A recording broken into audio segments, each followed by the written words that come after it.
श्री गणेशाय नमः। हर हर महादेव। ओम नमः शिवाय। आप सभी शिव भक्तों का ओम स्वास्तिक चैनल में हार्दिक स्वागत है। आज हम सुनेंगे शिव महापुराण का तीसरा अध्याय। इस अध्याय में हम जानेंगे कि किस प्रकार चंचुला के प्रयत्न से पार्वती जी की आज्ञा पाकर तुंगरुक का विंध्या पर्वत पर शिव पुराण की कथा सुनाकर बिंदु का पिशाच योनि से उद्धार करना तथा उन दोनों दंपत्ति का शिव धाम में सुखी होना। सूत जी बोले, सोनक, एक दिन परम आनंद में निमग्न हुई चंचुला ने उमा देवी के पास जाकर प्रणाम किया और दोनों हाथ जोड़कर वह उनकी स्तुति करने लगी। चंचुला बोली, गिरिराज नंदिनी स्कंद माता उमे, मनुष्यों ने सदा आपका सेवन किया। समस्त सुखों को देने वाली शंभु प्रिय, आप ब्रह्म स्वरूपिणी हैं। विष्णु और ब्रह्मा आदि देवताओं द्वारा सेव्य हैं। आप ही सगुणा और निर्गुणा हैं तथा आप ही सूक्ष्मा सच्चिदानंद स्वरूपिणी आद्या प्रकृति हैं। आप ही संसार की सृष्टि, पालन और संहार करने वाली हैं। तीनों गुणों का आश्रय भी आप ही हैं। ब्रह्मा, विष्णु और महेश्वर, इन तीनों देवताओं का आवास स्थान तथा उनकी उत्तम प्रतिष्ठा करने वाली पराशक्ति आप ही हैं। सूत जी कहते हैं, सोनक, जिसे सदगति प्राप्त हो चुकी थी, वह चंचुला इस प्रकार महेश्वर पत्नी उमा की स्तुति करके सिर झुकाए चुप हो गई। उसके नेत्रों में प्रेम के आंसू आ गए।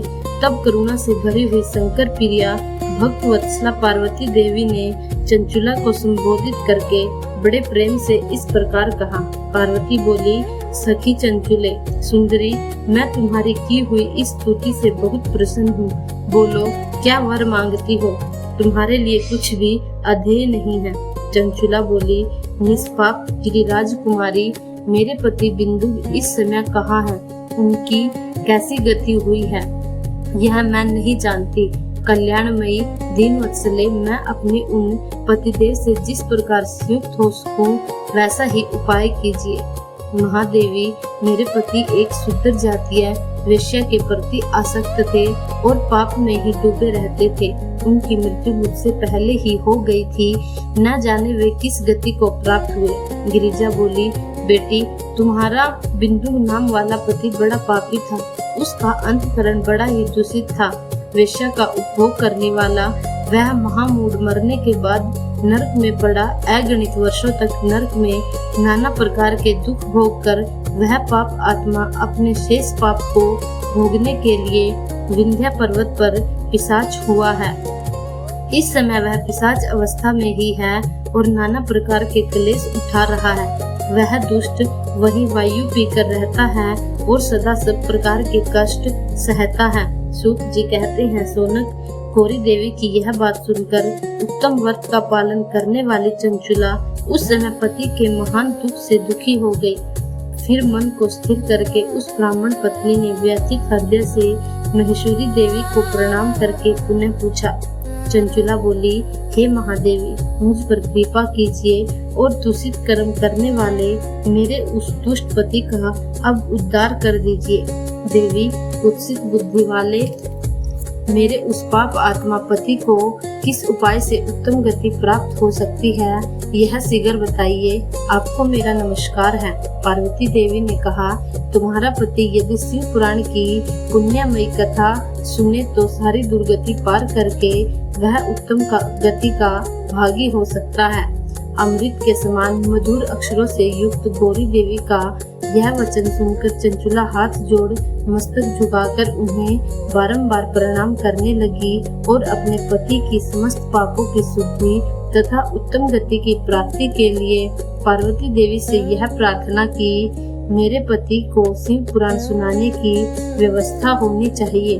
उस ब्राह्मण पत्नी के बारंबार प्रार्थना करने पर शिव प्रिया गौरी देवी को बड़ी दया आई। उन भक्त वत्सला महेश्वरी गिरिराज कुमारी ने भगवान शिव की उत्तम कीर्ति का गान करने वाले गंधर्व राज तुंगरुक को बुलाकर उनसे प्रसन्नता पूर्वक इस प्रकार कहा, तुंगरो, तुम्हारी भगवान शिव में प्रीति है। तुम मेरे मन की बातों को जानकर मेरे अभिष्ट कार्यों को सिद्ध करने वाले हो। इसलिए मैं तुमसे एक बात कहती हूँ, तुम्हारा कल्याण हो तुम मेरी इस सखी के साथ शीघ्र ही विंध्या पर्वत पर जाओ।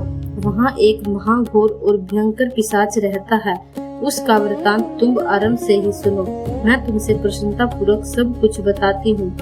पूर्व जन्म में वह पिशाच बिंदुक नामक ब्राह्मण था। मेरी इस सखी चंचुला का पति था, परंतु वह दुष्ट वेश्यागामी हो गया। स्नान संध्या आदि नित्य कर्म छोड़कर अपवित्र रहने लगा। क्रोध के कारण उसकी बुद्धि पर मूढ़ता छा गई थी। वह कर्तव्य का विवेक नहीं करता था। अभक्ष्य भक्षण, सज्जनों से द्वेष और दूषित वस्तुओं का दान लेना, यही उसका स्वाभाविक कर्म बन गया था। वह अस्त्र शस्त्र लेकर हिस्सा करता था, बाएं हाथ से खाता था, दीनों को सताता और क्रूरता पूर्वक पराये घरों में आग लगा देता था। चंडालों से प्रेम करता और प्रतिदिन वेश्या के संपर्क में रहता था। वह पापी अपनी पत्नी का परित्याग करके दुष्टों के संग रहता था। वह मृत्यु पर्यंत दुराचार में ही फंसा रहा। फिर अनंत काल आने पर उसकी मृत्यु हो गई। वह पापियों के भोग स्थान घोर यमपुर में रहा। वहाँ बहुत से नरकों का उपभोग करके वह दुष्ट आत्मा जीव इस समय विंध्या पर्वत पर पिशाच बना हुआ है। वहीं वह दुष्ट पिशाच अपने पापों का फल भोग रहा है। तुम उसके आगे यत्न पूर्वक शिव पुराण की उस दिव्य कथा का प्रवचन करो, जो परम पुण्यमय तथा समस्त पापों का नाश करने वाली है। शिव पुराण की कथा का श्रवण सबसे उत्कृष्ट पुण्य कर्म है। उससे उसका हृदय शीघ्र ही समस्त पापों से शुद्ध हो जाएगा और वह प्रेत योनि का परित्याग कर देगा। उस दुर्गति से मुक्त होने पर बिंदुक नामक पिशाच को मेरी आज्ञा से विमान पर बिठाकर तुम भगवान शिव के समीप ले आओ। सूत जी कहते हैं, सोनक महेश्वरी उमा के इस प्रकार आदेश देने पर गंधर्व राज तुंगरु मन ही मन बड़े प्रसन्न हुए। उन्होंने अपने भाग्य की सराहना की। तत्पश्चात उस पिशाच सती साधु पत्नी चंचुला के साथ विमान पर बैठकर नारद के प्रिय मित्र तुंगरु वेग पूर्वक विंध्याचल पर्वत पर गए, जहाँ पर वह पिशाच रहता था। वहाँ उन्होंने उस पिशाच को देखा। उसका शरीर विशाल था, ठोड़ी बहुत बड़ी थी। वह कभी हंसता, कभी रोता, कभी उछलता था। उसकी आकृति बड़ी विकराल थी। भगवान शिव की उत्तम कीर्ति का गान करने वाले महाबली तुंगरु ने उस अत्यंत भयंकर पिशाच को पासों द्वारा बांध लिया। तदंतर तुंगरु ने शिव पुराण की कथा बांधने का निश्चय करके महोत्सव युक्त स्थान और मंडप आदि की रचना की। इतने में ही संपूर्ण लोकों में बड़े वेग से यह प्रचार हो गया कि देवी पार्वती की आज्ञा से एक पिशाच का उद्धार करने के लिए शिव पुराण की उत्तम कथा सुनाने के लिए तुंगरु विंध्य पर्वत पर गए हैं। फिर तो उस कथा को सुनने के लोभ से बहुत से देव ऋषि भी शीघ्र ही वहां जा पहुँचे। आदर पूर्वक शिव पुराण सुनने के लिए आए हुए लोगों का उस पर्वत पर बड़ा अद्भुत और कल्याणकारी समाज जुट गया। फिर तुंगरु ने उस पिशाच को पासों से बांधकर आसन पर बिठाया और हाथ में वीणा लेकर गौरीपति की कथा का गान आरंभ किया। पहली अर्थात विंध्येश्वर संहिता से लेकर 7वीं वायु संहिता तक महत्तम सहित शिव पुराण की कथा का उन्होंने स्पष्ट वर्णन किया। सातों संहिताओं सहित शिव पुराण का आदर पूर्वक श्रवण करके वे सभी श्रोता पूर्णतः कृतार्थ हो गए। उस समय उस परम पुण्य में शिव पुराण को सुनकर उस पिशाच ने अपने सारे पापों को धोकर उस पिशाच शरीर को त्याग दिया। फिर तो शीघ्र ही उसका रूप दिव्य हो गया। अंग कांति गौरव वर्ण की हो गई। शरीर पर श्वेत वस्त्र तथा सब प्रकार के पुरुषोचित आभूषण उसके अंगों को उद्भासित करने लगे।